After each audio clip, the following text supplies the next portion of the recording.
Welcome back to the Classic and Current Gaming Podcast, a weekly podcast where we look at the history and development of video games. I'm your host, RxDude22. We're almost halfway through Season 3 now as we're counting down my top 25 NES titles of all time. To recap where we're at this point, number 25 was Super Dodgeball, number 24, RC Pro-Am, number 23, Adventure Island, number 22, Kid Icarus. Number 21, Duck Hunt. Number 20, Gyromite. Number 19, Tecmo Super Bowl. Number 18, Double Dragon. Number 17, Final Fantasy. And number 16, last week, was DuckTales. This week, we explore my favorite puzzle game for the whole system in its history. This little blue guy brought me hours and hours of entertainment and puzzling, complex, challenging levels over the course of time. We are going to look at number 15 this week, Adventures of Lolo. Let's get to it. Adventures of Lolo is a puzzle video game released in 1989 by HAL Laboratory for the Nintendo Entertainment System. It is a compilation of puzzles from Eggerland, Meikyu no Fakasu, and Eggerland, Sozo Hei ni Tabadachi. It is the fifth game in the Eggerland series, the third one released in Europe, but the first one released in North America. It was available on the Wii's and Wii U's Virtual Console in North America and in PAL regions, as well as on Nintendo Switch Online's Virtual Nintendo Entertainment System library. The game received two direct sequels, the Japanese Adventures of Lolo, that consist entirely of new stages, and the American Adventures of Lolo 2, that is another collection of stages from earlier Japanese games. However, in 1994, the game titled Adventures of Lolo was released for Game Boy in Europe and Japan. Said Game Boy release was not the same game as the original NES release of the same name, but rather the 10th installment in the series, with continued additions to its base gameplay. Premise and gameplay. The player assumes the role of Lolo, a round anthropomorphic creature. Lolo attempts to rescue Princess Lala, who has been kidnapped by the evil King Egger. Lolo travels to Egger's castle with 50 rooms arranged in 10 floors of 5. Within each room, Lolo must collect several hearts in order to open a treasure chest and collect the gem inside, which will open the exit to the next room or floor. The player must navigate the obstacles in each room and avoid or neutralize several different types of enemies, which vary by movement and attack pattern. All enemies disappear once Lolo picks up the gem. The player can move, slide certain blocks around the screen, and fire a limited number of shots at enemies. When an enemy is shot, it becomes encased in an egg for a short time. This can be pushed to a new location, used as a bridge to cross water, or shot again to make it disappear temporarily. Lolo can gain other powers on specific screens, such as the ability to smash rocks or build a bridge. Some enemies are not affected by Lolo's shots. One life is lost whenever Lolo is shot or touched by certain enemies. Others will not kill him, but can impede his movement by standing still or freezing in place when touched. The player can reset a screen at any time at the cost of one life. Development and release. Adventures of Lolo was developed and published by HAL Laboratory for the Nintendo Entertainment System. It was released in North America on April 1989 and in Europe in February 1991.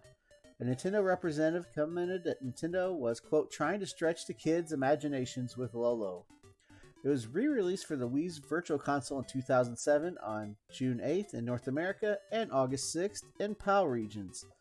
It was also re-released for the Wii U's Virtual Console by Nintendo in 2014 for North America on May 15th and in PAL regions on August 21st, as well as for the Nintendo 3DS in PAL regions on October 16th, 2014, and in North America on January 8th, 2015, and then re-released again for the Nintendo Switch's online service in December of 2018. Reception. Adventures of Lolo has received positive reception from critics and fans alike. Lolo's success was surprising to its developer, HAL Laboratory. GameSet Watch's Todd Seelek called it, quote, the leader of block-shoving movement, garnering a cult following. IGN called it one of Satoru Iwata's successes describing it as something that was, quote, all about fun, appeal, and simplicity over an abundance of bells and whistles. The Toronto Star listed as one of their recommended NES games for children. Eurogamer's Dan Whitehead praised it for not being, quote, yet another cutesy platformer, calling it a, quote, diverting casual game. He stated it was not a classic title that everyone should rush to own, but it was still a quality title. Writer Justin McElroy commented that he had fond memories of it and has no worry of how well it has aged since its release on the NES, feeling that puzzle games stay, quote, enjoyable forever. However, he criticized the music, saying that its looping drove players ever closer to the dark edge of madness. GameSpot's Frank Provo called it addictive, commenting that the gameplay holds up in the current day. He added that while the characters were cute, the graphics were simple, and that the game could be finished in one day. Wired's Chris Kohler called its Virtual Console release a tempting choice. IGN's Cam Shea said that it was not worth paying for, though it had more value than many other Virtual Console titles. IGN's Levi Buchanan named it one of the best Virtual Console titles, saying it will last for hours. Author Steven Schwartz called Lolo a strategic game, and that players who have successfully done logic problems in magazines would have an easier time with this game. Similarly, Dennis Lynch of the Chicago Tribune called it a, quote, challenge of logic, not brute force, as well as addictive. He also noted that Lolo was a game that would appeal to both genders.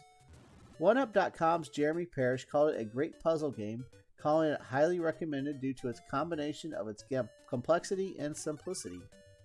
IGN's Lucas M. Thomas felt that it would be intriguing to fans of puzzle action games, calling it, quote, simple on the surface, but deceptively complex once you get going. GameSpy's Benjamin Turner commented that it was, quote, hard as hell and would, quote, put any Mensa member to the test. Fellow GameSpy writer Christian Nutt bemoaned HAL for abandoning Lolo for Kirby. Nintendo Life's Darren Calvert called its level designs ingenious, commenting that they will tax the old gray matter.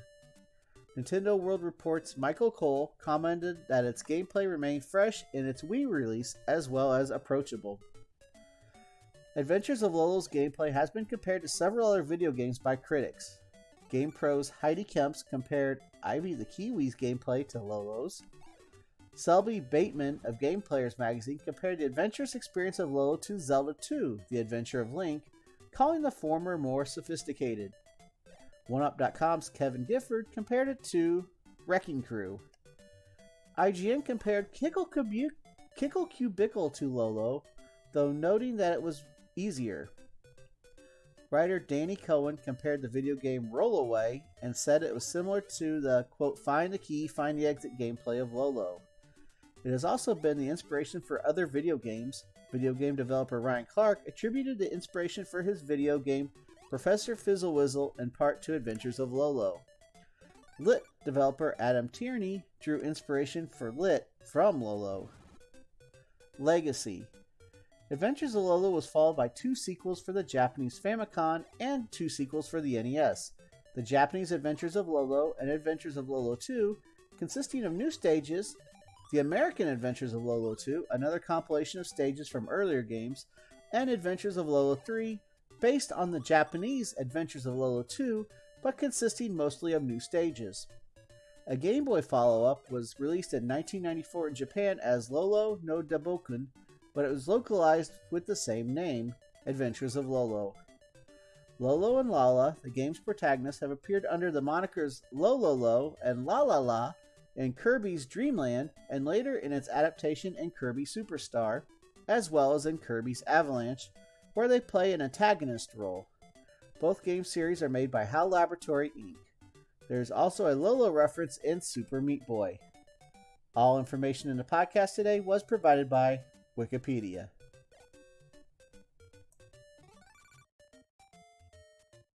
And with that, we bring an end to number 15 on my top 25 Nintendo countdown and episode 43 of the podcast.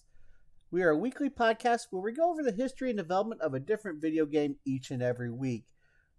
Want to check out the podcast? You can do it several different ways.